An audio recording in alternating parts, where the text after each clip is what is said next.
Good afternoon. I know that this is probably new for you. We did videos like this when I had a substitute last year, but I did never upload them to YouTube. So now you can watch them via YouTube or as a whole class. I'm kind of leaving that up to the substitute. So we're going to go through class just like we normally would, whether I was here in body, but I'm here in spirit. Okay, so let's look at the cartoon for today, a syllabus, how clowns take group field trips. Get it? A silly bus.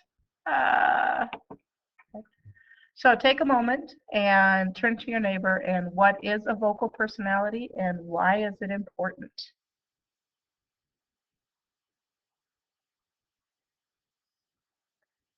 Remember, a vocal personality is what gives your listeners something interesting to listen to. It is either changing the volume or the pitch or the pronunciation of something. And it's important because if you don't have a vocal personality, you end up being someone that no one really wants to listen to. Today our goal is to review predicate adjectives and predicate nominatives and identify the qualities of a vocal personality. Okay? So what we're going to start with today is some grammar and then go on to some vocal personality notes. At this time, the substitute is going to hand out to you a worksheet that is on predicate adjectives. And there's predicate adjectives on one side and predicate nominatives on the other. So please hit pause at this time. Okay. Predicate adjectives and predicate nominatives are found in sentences that have linking verbs. And over to the right, let's write some of those more famous linking verbs. If you can just kind of commit these to memory, you will be in a good place. Is the most common one. Are, has, have, had.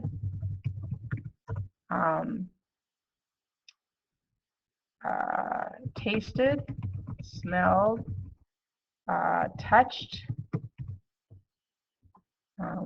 heard, not heard, sounded, that's iffy, was, were, am.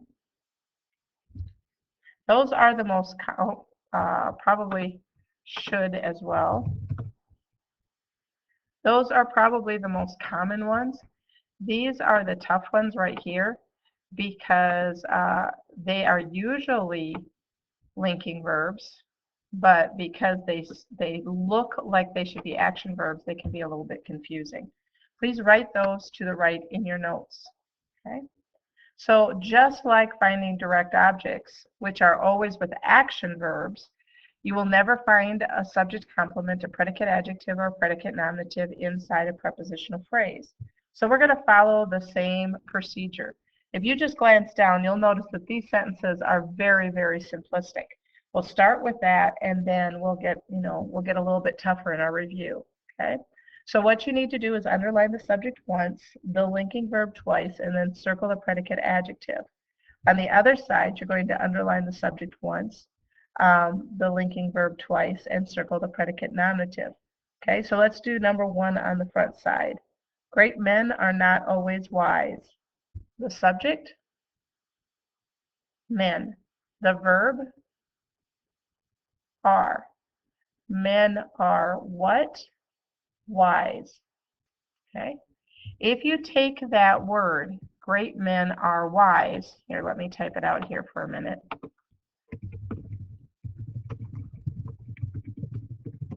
Okay. And if you can put the word wise in front of the subject, and it would say wise men, then you found the right one. So let's say you thought it was always, and if you put the word always in front of men, that would not work. So that's kind of like checking your answers.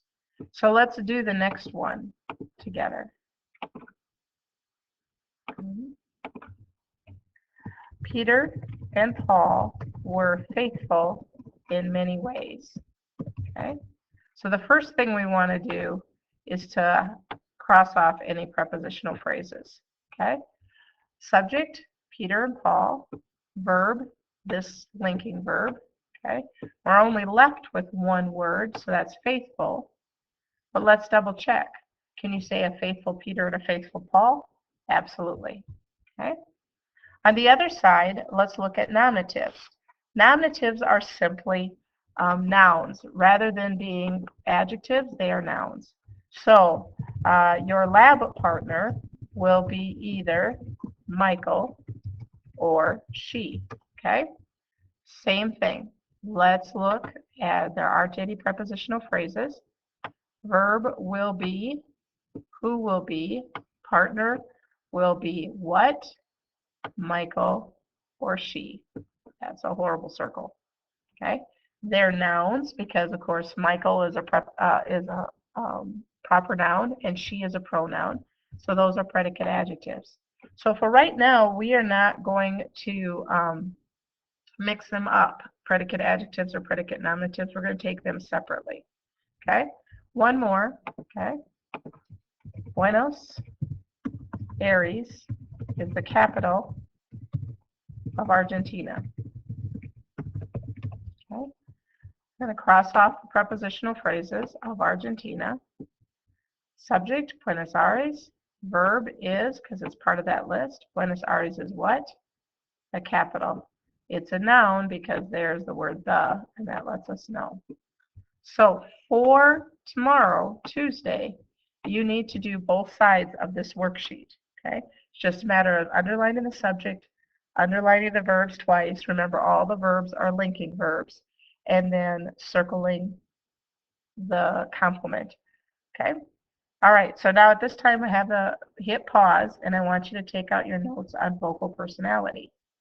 If you're, so we were at vocal delivery the other day and we talked about how volume, being loud or soft, and it's how big or how wide you open your mouth. Okay? Pitches of going high, like at the end of a sentence, what are you doing here? Or going low can be very interesting. And we need to make sure that we always pronounce our words correctly. Okay? Pronunciation is a huge thing. If you mispronounce a word, your listeners will a lot of times concentrate on that the entire time instead of wondering what it is that you're saying, and the message can be completely lost. Another aspect is timing and pauses, knowing when to speed up and when to slow down. Sometimes one of the most important things that you can do is to slow down some words. And you'll notice that a lot of times your voice also gets lower. And it will help with creating a mood. The slower, the more suspenseful it can be. And when you're trying to make something very interesting, you could speed things up.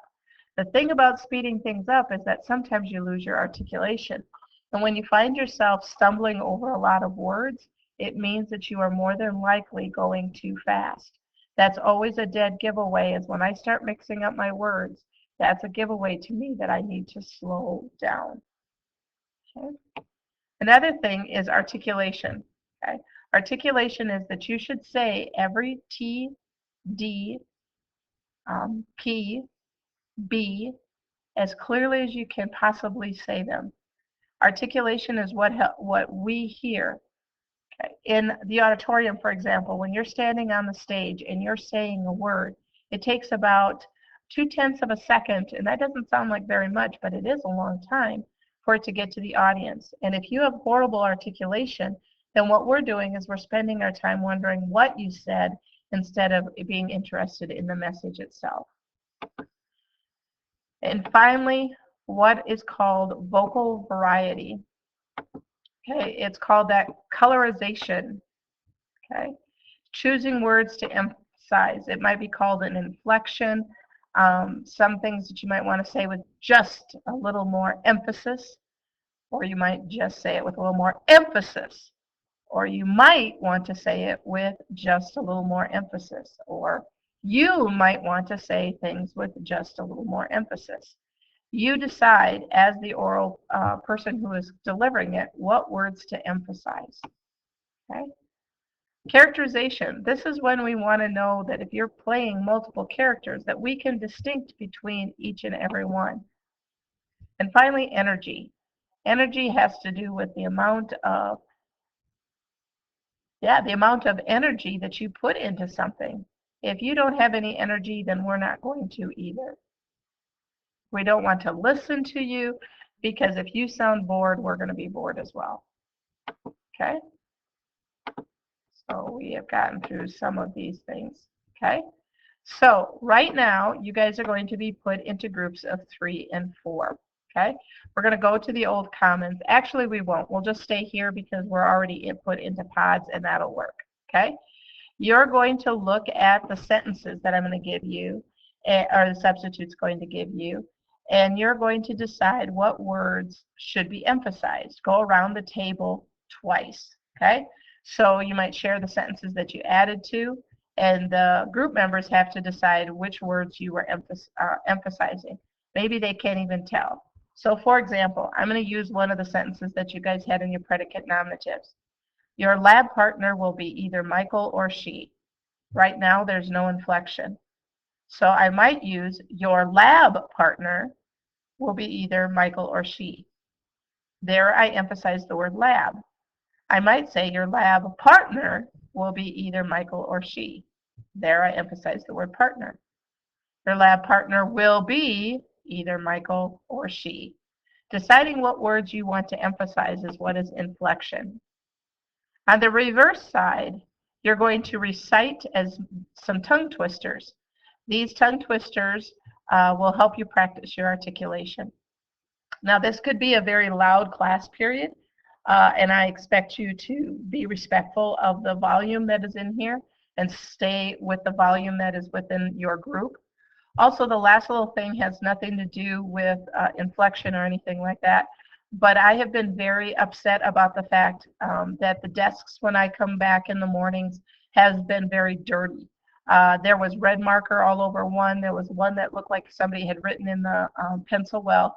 You are all sophomores, and you know better than to write on the desks. I don't know who you think cleans them, but I do. And I am the mother of 3 daughters and the grandmother of 4 grandchildren, and I will gladly clean up after them, but I will not clean up after you. This is my home. Please respect it as such. And do not write on the desks, in the pencil wells, or leave gross things all over the tabletops. You know better than that. After you're done with the tongue twisters, then you may work on your homework assignment. I hope I will see you guys tomorrow.